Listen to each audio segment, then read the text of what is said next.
$5,000. Gone. Just like that. The numbers on my phone screen blur as I stare at them for the 100th time, willing them to change. My hands shake as I scroll through the transaction history again. There it is, a transfer I never made, straight out of the account I've been filling for 3 years to restore Dad's cabin. I'm Luna, and until 10 minutes ago, I thought I had my life perfectly arranged. Successful career, loving husband, and a dream I was inches away from achieving. Now I'm sitting in my car outside the bank, trying to breathe through the panic clawing at my chest. Mrs. Bennett? The bank manager's voice echoes in my head. The transfer was authorized using your joint account credentials. There's nothing we can do. My wedding ring catches the afternoon light as I grip the steering wheel. Ryan and I agreed never to touch that account. It was sacred, my piece of Dad that I couldn't let go of. The cabin was his sanctuary, the place where he taught me to fish, to be brave, to trust my gut. My gut is screaming now. I dial Ryan's number. 1 ring. 2 rings. 3. Hey, babe. Everything okay?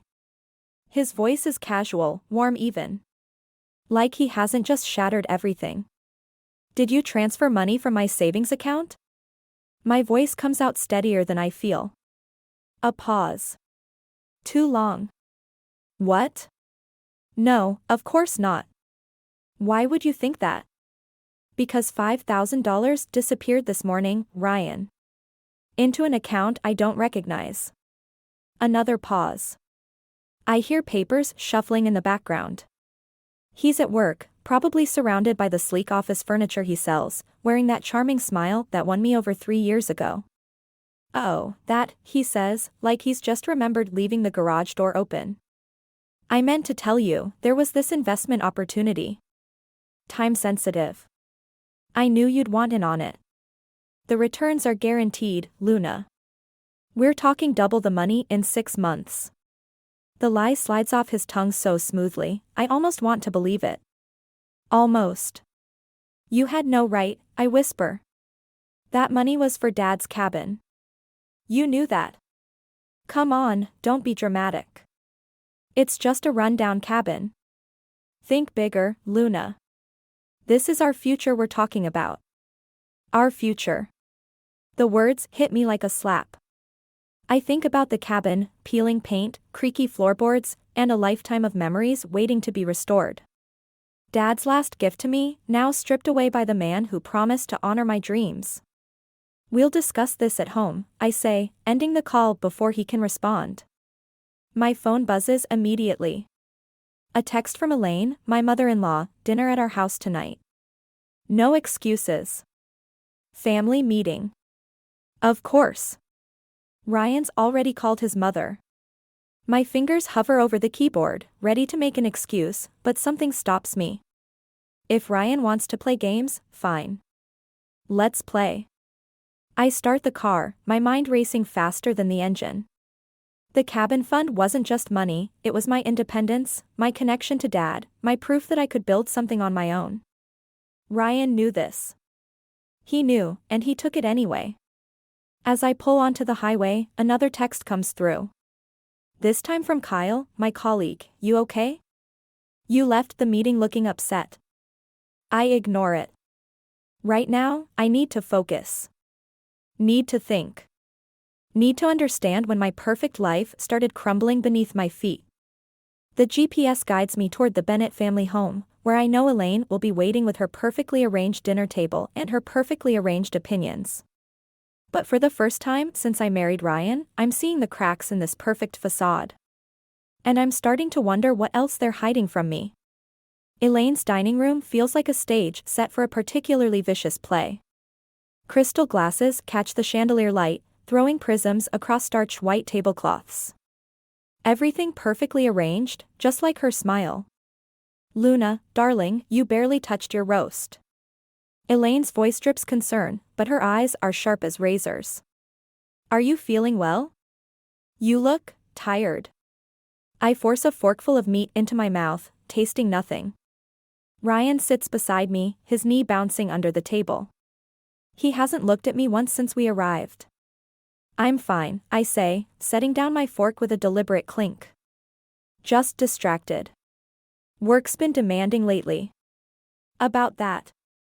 Elaine dabs her lips with her napkin. Ryan mentioned you've been putting in such long hours. It can't be healthy, especially if you're thinking about starting a family soon.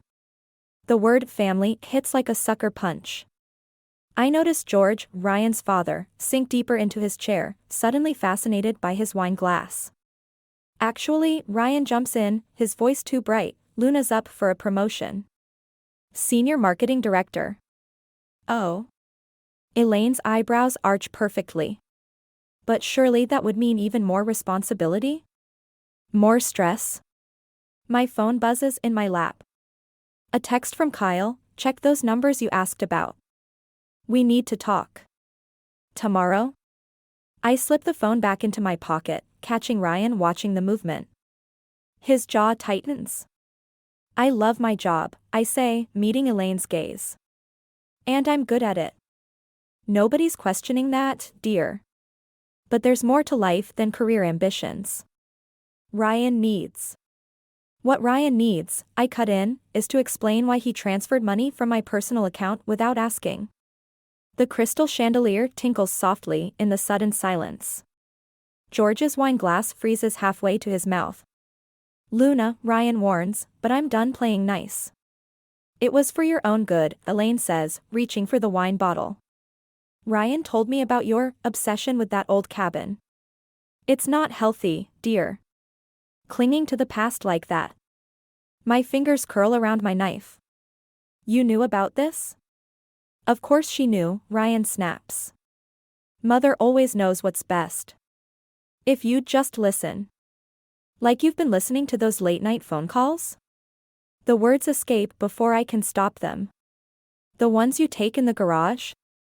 Or should we talk about where you really were last Tuesday night? Ryan's face drains of color. Elaine's hand trembles slightly as she pours more wine.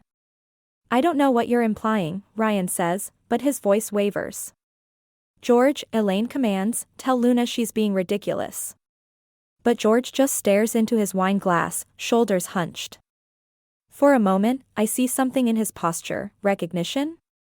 Resignation? I should go, I say, standing. Early meeting tomorrow.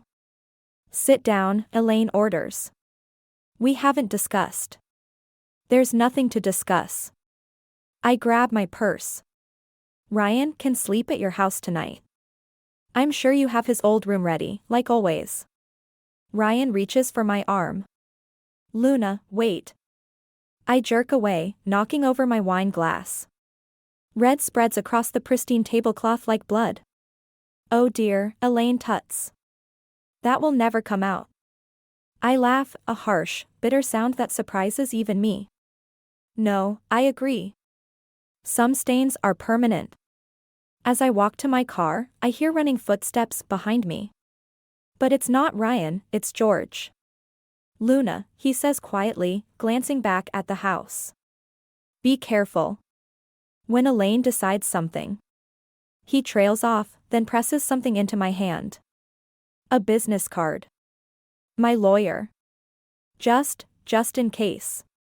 I stare at him, this quiet man who spent 30 years watching his wife orchestrate other people's lives. He turns away before I can respond, shuffling back to the house like a man returning to prison. In my car, I finally look at Kyle's text again. Below his message about the numbers is a photo, Ryan entering a hotel, his arm around a blonde woman who definitely isn't me. I start the engine, my hand steady now. They want to play family? Fine. But they're about to learn that some daughters-in-law bite back. The storage unit's metal door groans open like a mouth spilling secrets.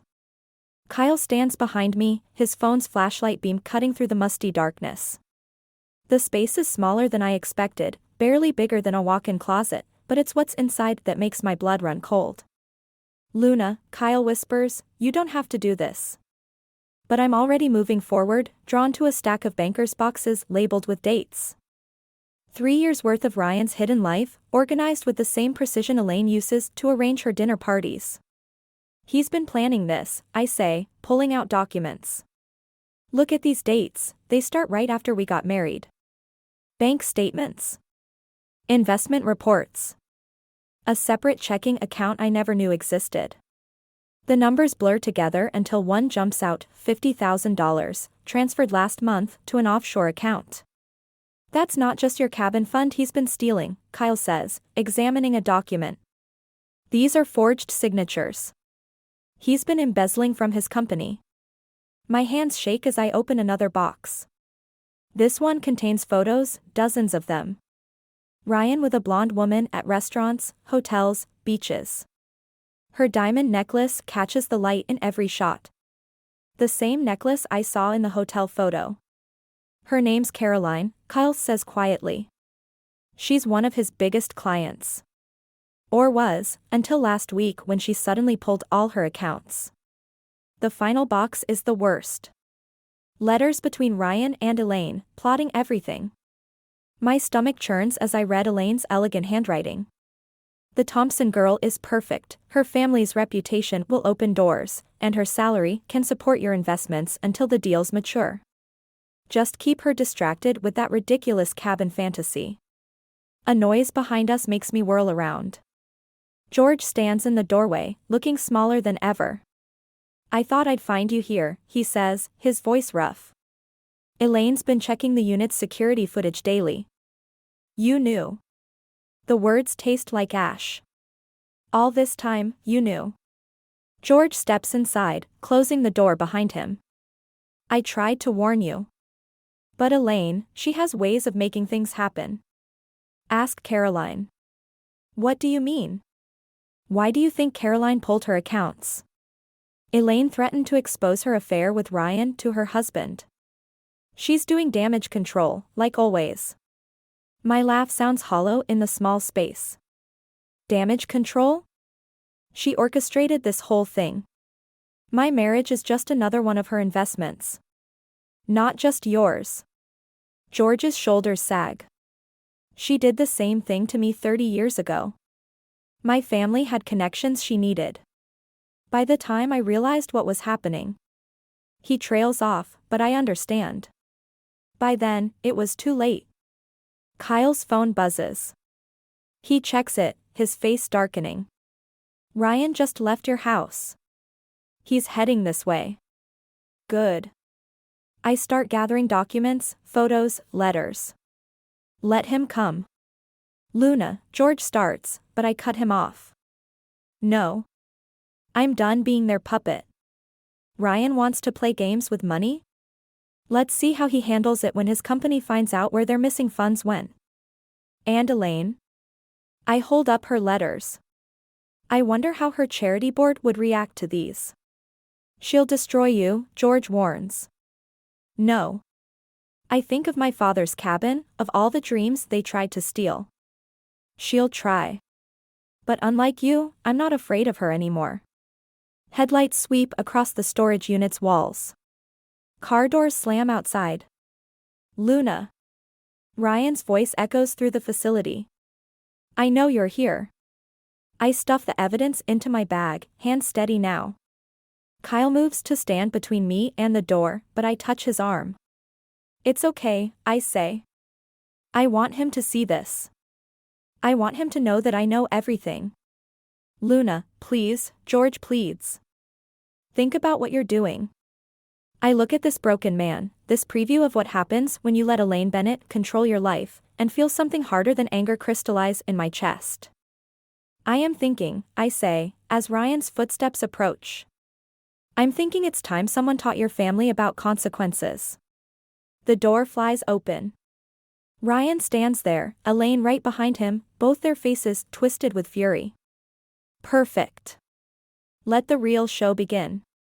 The lawyer's office feels too small for the weight of what I'm hearing. I spread the storage unit documents across her mahogany desk while she examines them, her expression growing darker with each page. Mrs. Bennett. Thompson, I correct automatically. I'm going back to Thompson. Miss Thompson, then. These documents show more than just infidelity. Your husband has committed serious financial fraud. The question is, how much did you know? My chest tightens. What do you mean? Joint accounts. Shared assets. Your signature appears on several of these documents. Those aren't my signatures.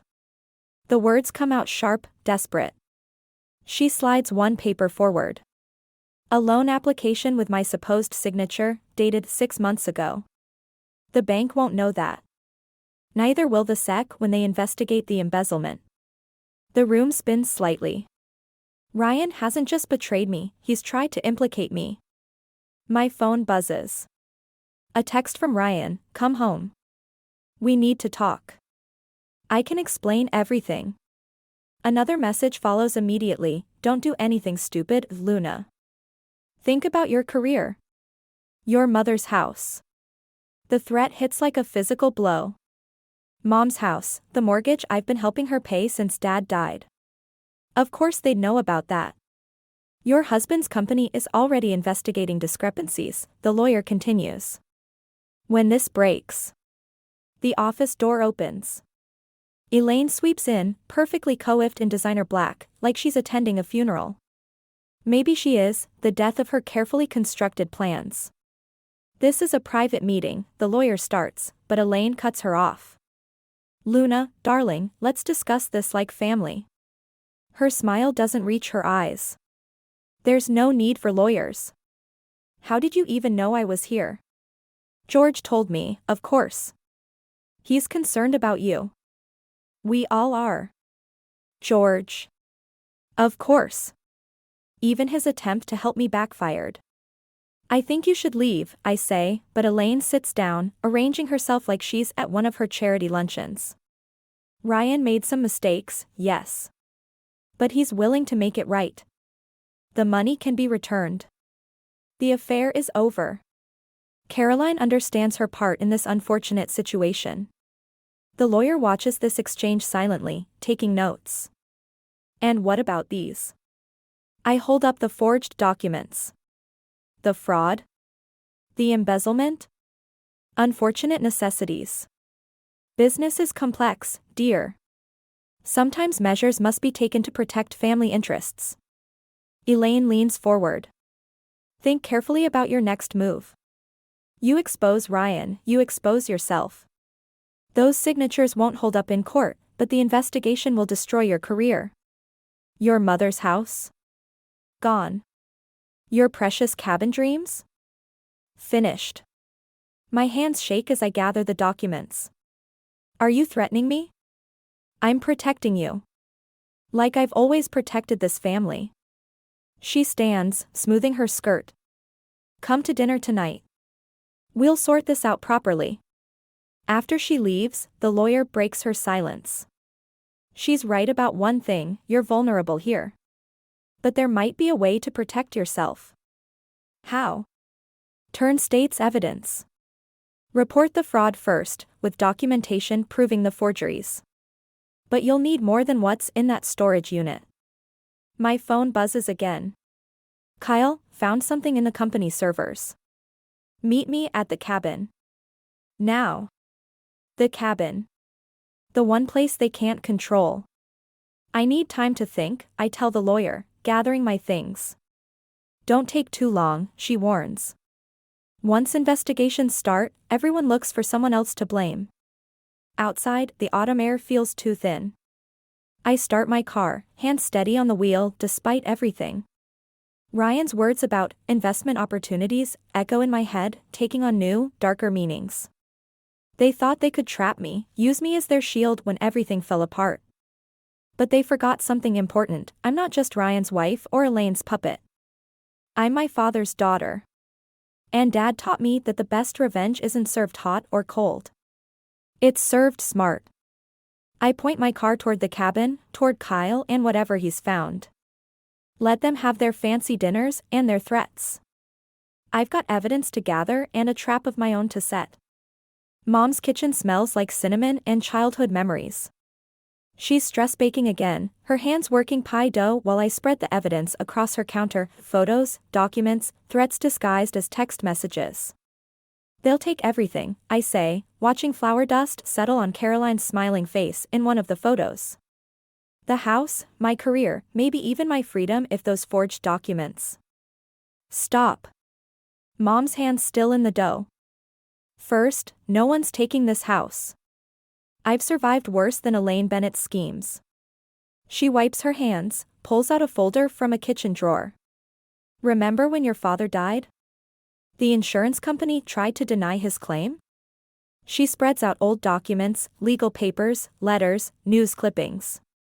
They thought I was just some grieving widow they could bully. They didn't know I'd been keeping records for years. Records of what? Everything. Your father suspected his company was cutting corners on safety. He documented it all. She taps the papers. When he died in that accident, I had what I needed to fight back. My phone buzzes.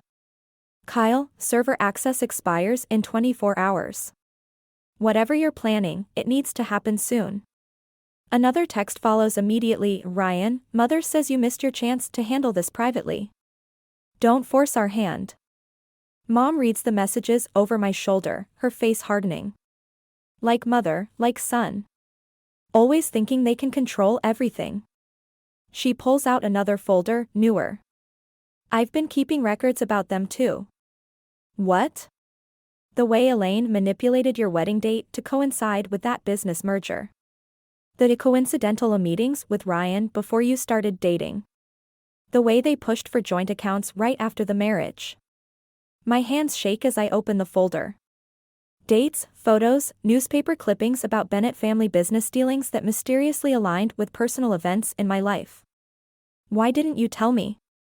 Would you have believed me? Love makes us blind, sweetheart. I had to let you see it for yourself. The doorbell rings. Through the kitchen window, I see Elaine's Mercedes in the driveway. I'll handle this, Mom says, but I touch her arm. No. It's time I handled Elaine myself. Elaine stands on the porch, holding a manila envelope. Luna, dear.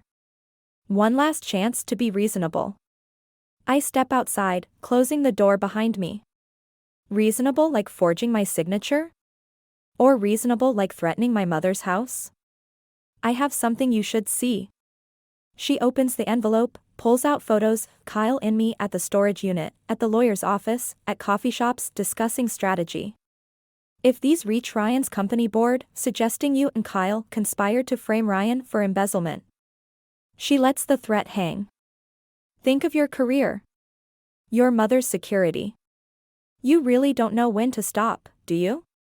I'm trying to protect this family. No. You're trying to protect your control. I pull out my phone, start playing a recording, her voice from the lawyer's office, admitting to unfortunate necessities and fraud. Her face goes slack. You recorded me? I learned from the best, didn't I?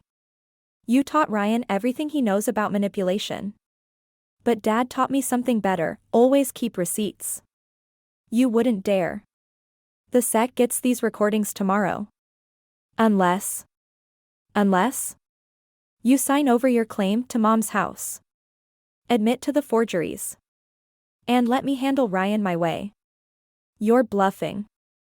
I pull up Kyle's email on my phone, documents from the company servers, ready to send.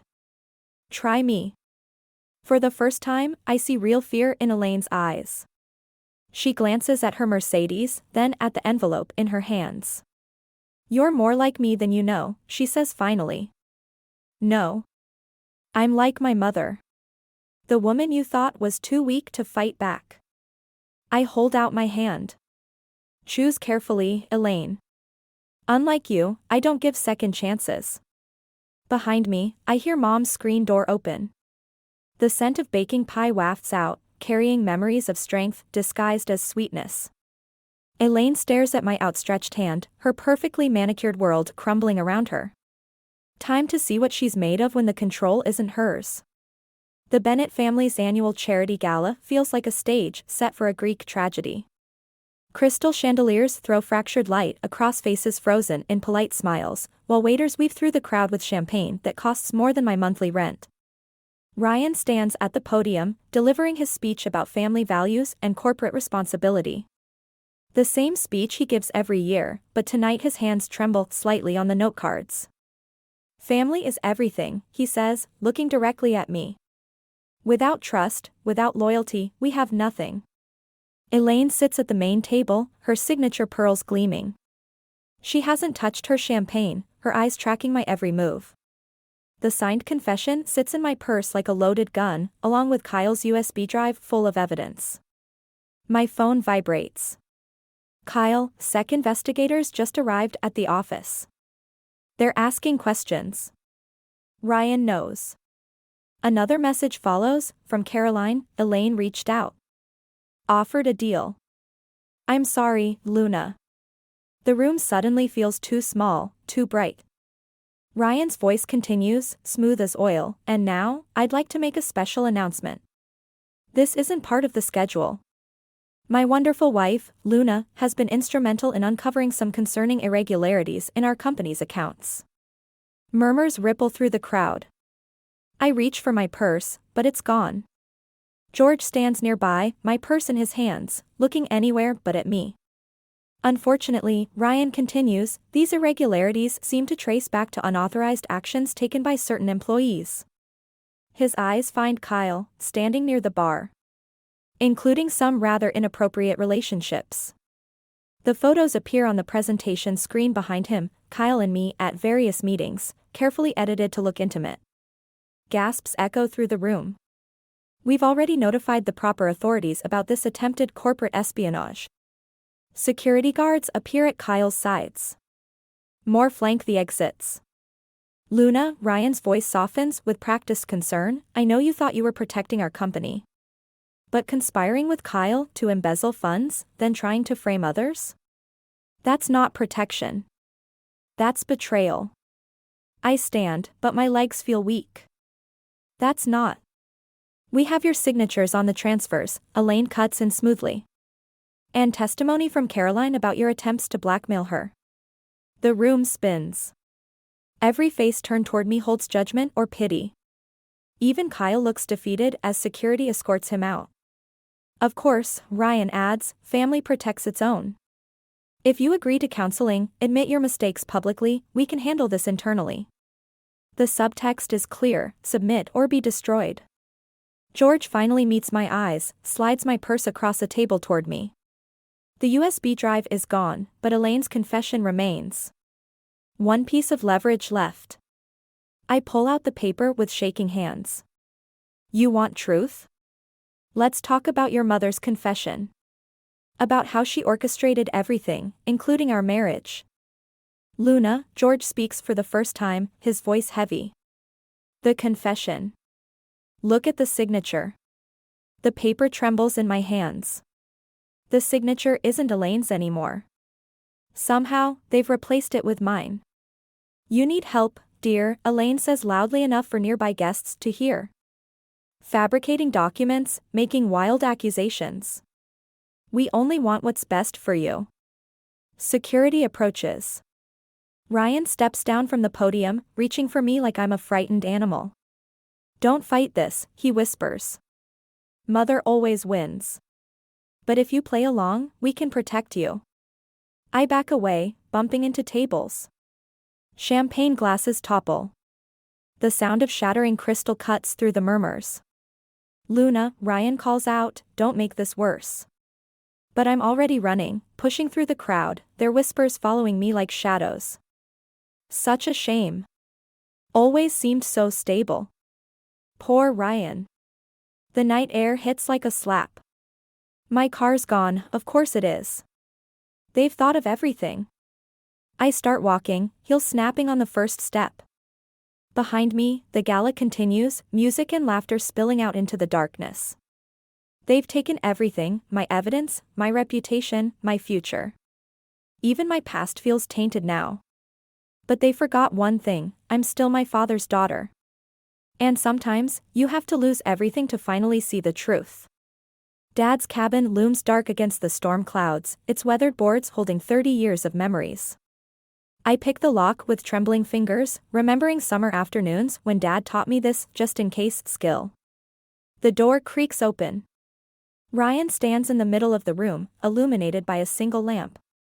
I knew you'd come here, he says, turning. You're so predictable, Luna. Just like your father was. The words hit like ice water. What do you mean? Why do you think Elaine chose you? We needed someone controllable. Someone whose weakness we understood. He gestures around the cabin. Your father's accident? Not so accidental. Lightning flashes outside, illuminating the room. Papers cover the kitchen table, familiar documents, but older. Dad's safety reports, accident investigations, insurance claims. Your father was investigating Bennett Industries' safety violations, Ryan continues. Mother couldn't let that happen. So she arranged things. Just like she arranged our marriage. My hands curl into fists. You knew. All this time. I knew everything. The cabin fund? Mother's idea. Keep you focused on the past, while we secured our future. He steps closer. But you had to push. Had to dig. Just like your father. Where's Kyle? Safe. For now. Mother's handling him. Ryan's smile turns cruel. Did you really think he helped you out of friendship? He's been working for us since before we met. The betrayal hits harder than I expected. Why tell me this now? Because it doesn't matter anymore. You've lost. The SEC investigation points to you. Your reputation is ruined. Even your mother's house. He shrugs. Sometimes the past needs to burn for the future to flourish. A car's headlights sweep across the windows. Elaine's Mercedes. Time to end this, Luna. Sign the confession. Accept the help we're offering. Or what? You'll arrange another accident? His silence is answer enough. Thunder crashes as Elaine enters, perfectly composed despite the storm. Luna, dear. Still making things difficult? Like father, like daughter, Ryan says. Yes, I agree, reaching into my jacket. Exactly like father. The recorder in my hand glows red. Ryan's confession plays back, crystal clear. You didn't really think I'd come here without insurance? My other hand holds up a phone, live streaming. Say hello to the SEC investigators, Ryan. They're enjoying your confession about Dad's accident. Elaine moves faster than I expected, lunging for the phone. But I'm ready. The self-defense class's mom insisted on after Dad died finally pay off. Elaine stumbles, her perfect facade cracking. You little. What's wrong, Mother? I mimic her condescending tone. Losing control? Ryan reaches into his jacket, but freezes at the sound of footsteps on the porch. George enters first, followed by 2 FBI agents. It's over, Elaine. George. Elaine's voice breaks. What have you done? What I should have done 30 years ago. He turns to the agents. Everything you need is in those recordings. Plus 3 decades of documentation. You kept records? Elaine whispers. Like Luna's father did. I was there when you ordered his accident. Been documenting everything since, waiting for someone brave enough to finish what he started. Ryan backs away. Mother, do something. But Elaine just stands there, her empire crumbling like the makeup running down her cheeks. As the agents read them their rights, Ryan finally breaks. She made me do it. Everything, the fraud, the affair, Luna's father, it was all Mother's plan. Pathetic to the end, I say, watching them led away in handcuffs. Just like your son, Elaine. George stays behind, looking older than ever. Luna, I know it doesn't make up for anything, but your father would be proud. Lightning flashes again, and for a moment, I swear I can smell Dad's old pipe tobacco, feel his presence in the cabin's worn walls. I know, I say, touching the rough-hewn mantle he built with his own hands. He taught me that sometimes justice takes time. And sometimes, the best revenge isn't destruction, it's surviving long enough to watch your enemies destroy themselves. The hammer feels right in my hand as I strip rotted boards from Dad's cabin deck. Each nail I pull releases another memory: fishing lessons, ghost stories, quiet talks about standing up for what's right. Mom appears with lemonade, just like she used to when Dad worked on the cabin. The news is calling it the Bennett Industries scandal, she says, settling into Dad's old chair. Elaine's facing 20 years. Ryan turned state's evidence against her. I pry another board loose. Like mother, like son. Always taking the easy way out. The morning paper sits folded on Mom's lap, Ryan's tearful courtroom confession splashed across the front page. Below it, a smaller headline about Kyle's immunity deal. Some betrayals still sting, even when you see them coming. George called, Mom says carefully. He's testifying about Dad's accident. Wants to know if you'll be there. I pause, wiping sweat from my forehead. I don't need to watch them fall. I can feel it right here. The sound of tires on gravel draws our attention. Caroline steps out of her Mercedes, looking smaller without her designer armor. Luna, she calls out, clutching an envelope. I know I'm the last person you want to see. Actually, you're about third on that list. She manages a weak smile. I brought this. Thought you should have it. She holds out the envelope. It's the necklace Ryan gave me. The one he bought with your cabin fund. Keep it. Sell it. I don't care. No, you don't understand.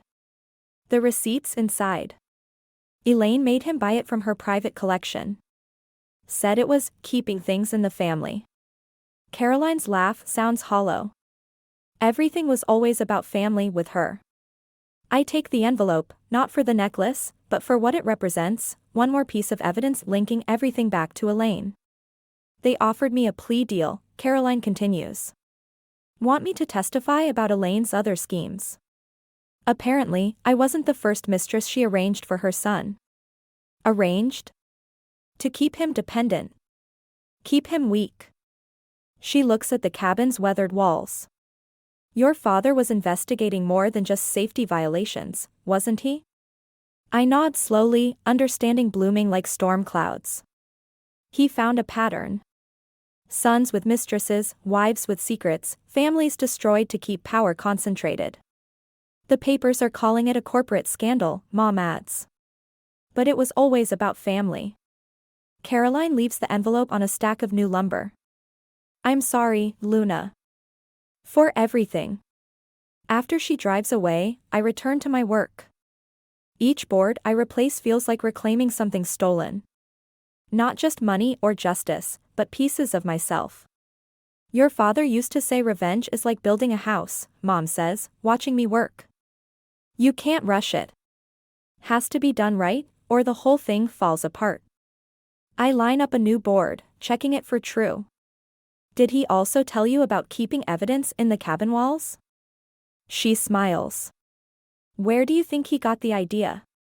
The late afternoon sun catches something metal in the exposed frame, an old lunchbox, rusted but intact. Inside, more documents. More evidence. More secrets waiting to be revealed. There are other families, I say, reading through the papers. Other Elaines, other victims. There always are. Mom stands, touches the cabin's sun-warmed walls. Question is, what are you going to do about it? I think about George's quiet resistance, gathering evidence for decades. About Caroline, finally breaking free. About all the other families still trapped in similar webs.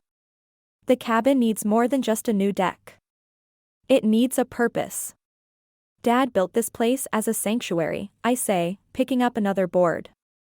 Maybe it's time it became one again. For people who need to escape. Need to plan. Need to fight back. Mom hands me a nail, and I hear Dad's voice in my head. Sometimes the best revenge isn't destroying your enemies. It's helping their other victims survive them. I drive the nail home, building something stronger than revenge. Something that would make Dad proud. Something that will outlast all of Elaine's carefully constructed lies.